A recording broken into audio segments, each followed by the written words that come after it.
Hello అండి, welcome back to my channel. చాలా days తర్వాత పొలం దగ్గరికి వచ్చామండి. పచ్చని పైరుతో కూడిన వాతావరణంలో వేడివేడిగా తినాలనిపించింది. ఇక ఊరుకుంటామా, వెంటనే చికెన్ కర్రీ ప్రోగ్రామ్ స్టార్ట్ చేసినాం. ఇక తెలుసు కదా, విలేజ్కి వచ్చినామంటే మా అత్తయ్య అందరు కలిసి చక్క ఫటాఫట్ చికెన్ కర్రీ కావాల్సిన రెడీ చేసినాం. ముందుగా అయితే చికెన్ కర్రీ ఒక అరటాకులో తీసేసుకొని దాని కారం మసాలాలు గట్టిగా పట్టించేసి దాన్ని ఒక ఫోల్డ్ చేసేస్తామండి. తర్వాత 2 ఆనియన్స్ కట్ తీసేసుకొని ఫటాఫట్ చక్క దానికి కావాల్సినవన్నీ కట్ చేసుకొని పక్కన పెట్టేసుకొని తర్వాత 2 రాళ్ళు 3 రాళ్ళు పెట్టేసుకొని కట్టెల పొయ్యి అయితే స్టార్ట్ చేసామండి. మా అక్కయ్య మాత్రం భలేగా వండడం మొదలుపెట్టింది. ఈ పచ్చని పైరులో చికెన్ కర్రీ ఘాటుగా మసాలాలు వేసి పొయ్యి మీద ఉడికించింది. టైం దొరికినప్పుడు ఇలాంటి వీకెండ్ ప్రోగ్రామ్స్ పొలం దగ్గర చేసుకుంటే ఎంత బాగుంటుందో తెలుసా. అందరితో కలిసి ఇలాంటి వీకెండ్ ఎంజాయ్ చేస్తే చాలా బాగుంటుందబ్బా.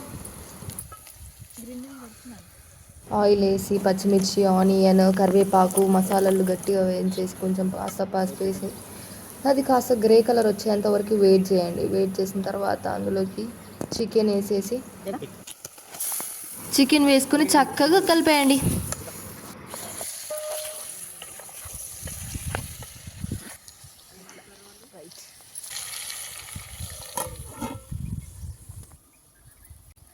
లాస్ట్ తమిళ గ్రూప్ ఎర్రగా మండుతున్న అగ్గి కూడా కొంచెం కారం పడుతుంది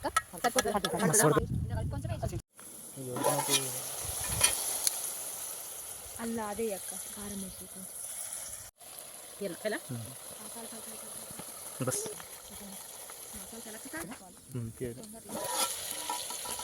అది పైకి ఆయిల్ వచ్చింది మోయి అని సంగతి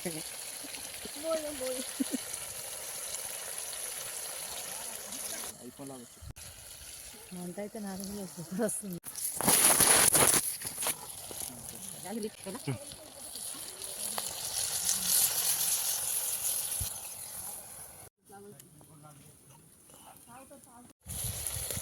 వేరే కూరగాయలు దాంట్లో అయితే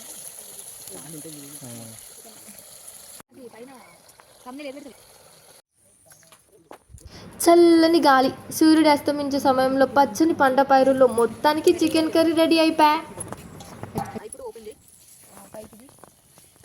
మొత్తానికి chicken curry ready. Chicken curry ఉత్తగా తినలేం కదా, వెంటనే వరి పిండితో చపాతీల ప్రోగ్రామ్ స్టార్ట్ చేసినాం.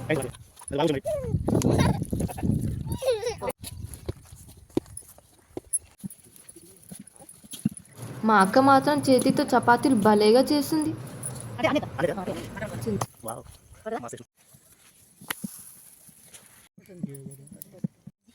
మొత్తానికి వంటలు రెడీ అయినాయి. తినేయండి ఇంకా ఇలా. Please subscribe my channel.